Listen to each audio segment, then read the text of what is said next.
Hello and welcome to my LOL Esports Round Up for today, where we're going to cover a lot of news and then preview tomorrow's games. If you're new to the channel, one of the recent 250, 300 people that joined the channel, actually I think maybe even more than that. This is the bread and butter of this channel. Daily content, going over the news, and then the recapping the games from that day, previewing the games for tomorrow. So that's what this is. There's a lot of news because I haven't had to do one of these since September 10th. Player moves and things of that nature. We're going to touch on this first. If you want my prediction for this, that is a members only video. You're not going to get that here. So, Rare Atom dropped Feather. Feather is a rookie support, or was a rookie support, that came from JDG's development team in the LDL. Alongside 1XN, he and 1XN did very well. But they split up, 1XN going to Thunder Talk and taking Wanfeng's job. I'm a big Wanfeng fan when it comes to On the Rift, so that was kind of disappointing. I would not be shocked to see... I wouldn't be shocked to see Feather join Thunder Talk given the constant shakeups in the bot lane, but let's go over it. So Feather had a 2-3 KDA, 74-9 KP, 140 DPM, 10 champions played in 28 games. He was splitting time with Baolan, and it made a lot of sense to have a rookie support alongside a veteran. And frankly, Baolan struggled. 1-4 KDA, 76-1 KP, 144 damage per minute, and only played 9 games, played 6 champions. Currently still under contract. I don't know if he'll be there next year. I don't read rumors and things of that nature. I do think that alongside Asum, a more veteran support would be nice. But then again, Asum's been playing longer than, I like to think, because I thought he was very good with LGD when he came onto the Rift and onto the scene in the LPL. So, Rare Atom making some support decisions. Speaking of support decisions, the Kwangdong Freecs also have done something in the LCK. They've allowed June to walk. Once again, another situation where we have a support tied to an AD carry, Taeyun with June from DRX Challenger, joining, and it maybe even DRX's main roster for a split, possibly during the COVID times. June has been allowed to walk. So, 2.8 KDA, 72.4 KP, 194 DPM, which is a lot higher than we just went over in the LPL. 294 vision score per minute, placed about 8 wards every 5 minutes, a control ward every other minute, and cleared only 1 ward every 4 minutes. 8 champions in 18 games. Now, they have not only told June he can walk, but they have extended Andal's contract to 2025. I do not talk about contract extensions by themselves on here, but it's tied together with a player leaving. So Andal really struggled, was a pure rookie, but really, really struggled. 1-3 KDA, 64-9 KP, 127 DPM. So you could tell, very different meta, very different play style. 283 vision score per minute, placed about 8 wards every 5 minutes as well. Almost a control ward every other minute, and then 3 wards cleared every 10 minutes. 7 champions, 20 games, and he went 2-18 in those games. Once KDF made this support move, in my opinion, I thought that was the end of their chances to make the playoffs. It was very disappointing when they started really screwing with that bot lane. KDF, I thought, was a team that could make it as a 6 seed to playoffs for sure. Their spring was outstanding, and they were my pick to make playoffs in summer. And, given how terrible those bottom teams were, it was unfortunate that they made that decision and hurt themselves come playoff time. I don't know if Andal's the answer, but right now he's under contract through the next 2 years. LCS news, Shopify Rebellion have taken TSM slot. My heart is broken. I don't even know if Optic Gaming put their hat in the ring again, but Optic Gaming is my squad, so to see them not join continues to allow me to be your favorite unbiased YouTuber when it comes to making content about LOL Esports. FlyQuest, probably the biggest move on this board. Prince allowed to leave. 3-4 KDA, 9-9 CS per minute, 57-8 KP in summer. So very, very solo dolo for an 80 carry. Under 3 out of every 5 kills he was involved in. Not fighting around your 80 carry is not a good sign. 443 gold per minute, 552 damage per minute. He was the carry when it came to resources. 25% of the gold because he wasn't fighting. He was getting gold elsewhere. 27.2 damage percentage. On average, in 15 minutes, not blowing out enemy bot lanes in the early game, which was a disappointment. 150 gold up, down 1 CS, down 100 XP. 1 solo kill, 5 champions, 18 games. Definitely flamed out. One of the worst, not worst, one of the biggest disappointments this past year alongside Vitality. FlyQuest have Masu as their Academy 80 carry, currently the only 80 carry in the system. I think I read FlyQuest might be dropping their Academy team, but I mean, we'll see. 3.6 KDA, 9 CS per minute, 69.4 KP, 457 gold per minute, 709 damage per minute. So very different player when it comes to aggression. Keep in mind, this is at a lower level of play. 23.9 gold share, 29.3 damage share. He was the carry despite not getting the lion's share of the resources on FlyQuest Academy. 225 gold up, 5 CS, 160 XP, 13 solo kills, 13 champions in 48 games. So a wide champion pool in the bot lane. That's something that you could argue is LCS worthy when it comes to the champion pool in the first 15 minutes. Does not get blown out, deals damage, has some aggression, but would have to watch FlyQuest Academy, and I don't have time to watch Academy to see why his resources are so low. I do wonder how he would have looked or what games he may have looked at, like.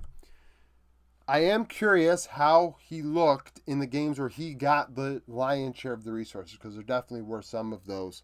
The CS is telling me that there were some games where he was not the star.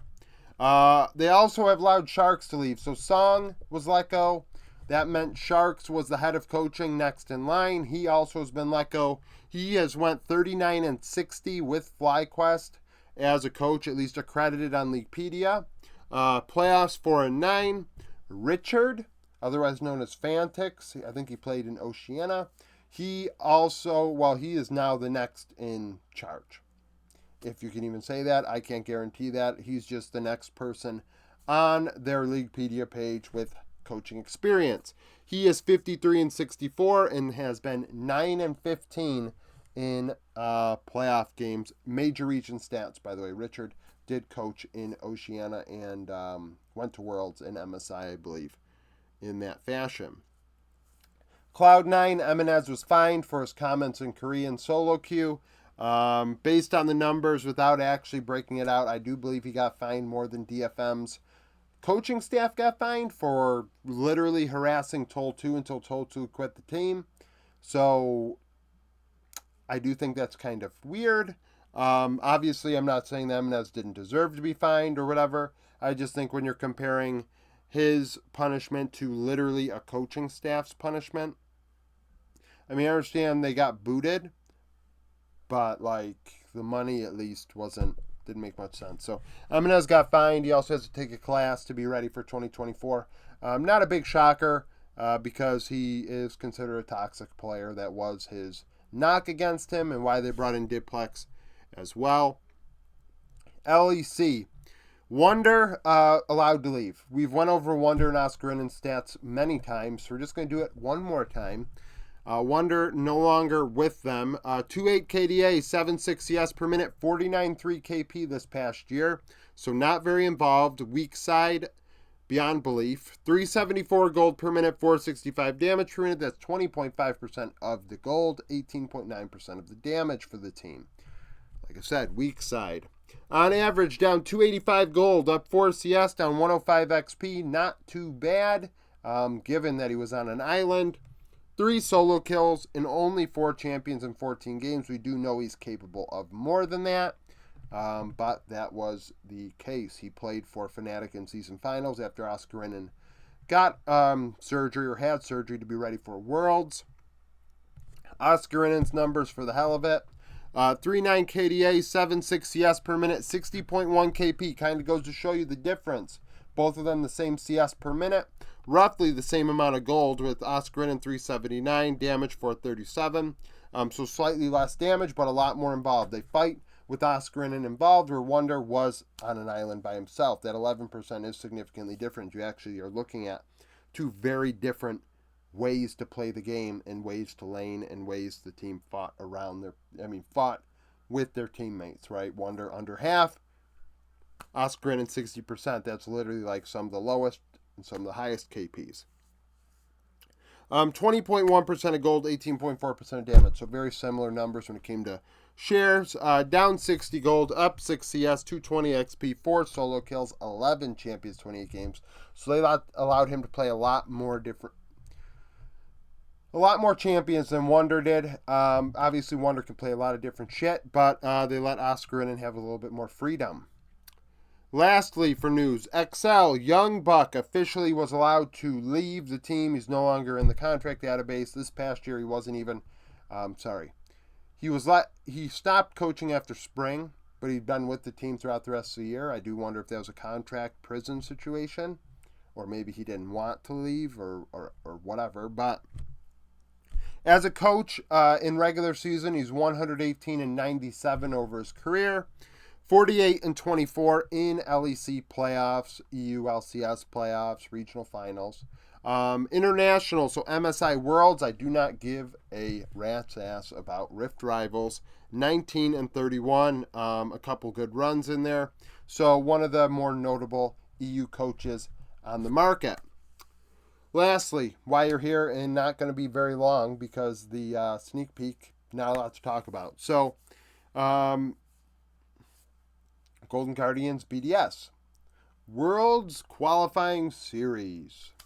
4 seeds play. Winner goes to play-ins. Loser goes home, and wasted their time in Korea getting solo queue for their players, I guess. And people can say, oh, but they scrimmed. And it's like, okay, but you need to also look at, like, how many of those players will be on that team next year? How many of them are free agents? Like, if they're free agents, then what were those scrims really doing outside of just, from a team-centric perspective, those scrims aren't actually helping much at all.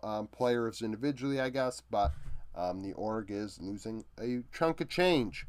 These teams have never played against each other, so there's nothing I can do with when it comes to, there's no stats I can do anything with when it looks, looking back at past matchups. And also, they've never played against each other. None of these players have played against each other in a international event, so there's nothing I can even look at in that regard.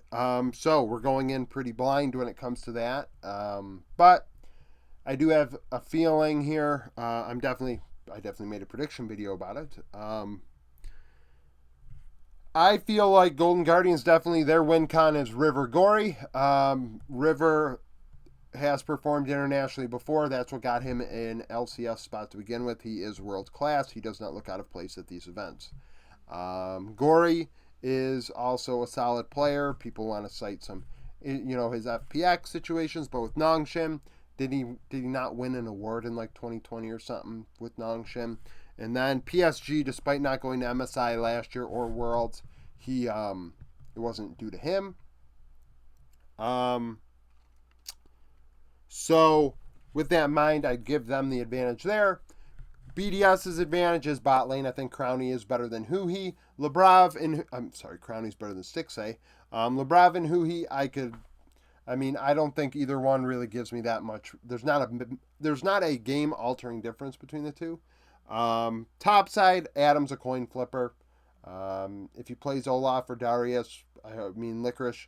Frankly, given that they've known that they're about to play these guys for a month now, pretty much, you need to have something cooked up for that counter. Licorice, really, if you don't have a counter for the Darius or the Olaf, then Golden Guardians deserve to lose. That's how I view that. So, thank you for watching this video. If you liked it, like it, subscribe to the channel for daily League of Legends content. Follow me on Twitter, join the Discord, become a YouTube supporter, and I hope to see you again tomorrow.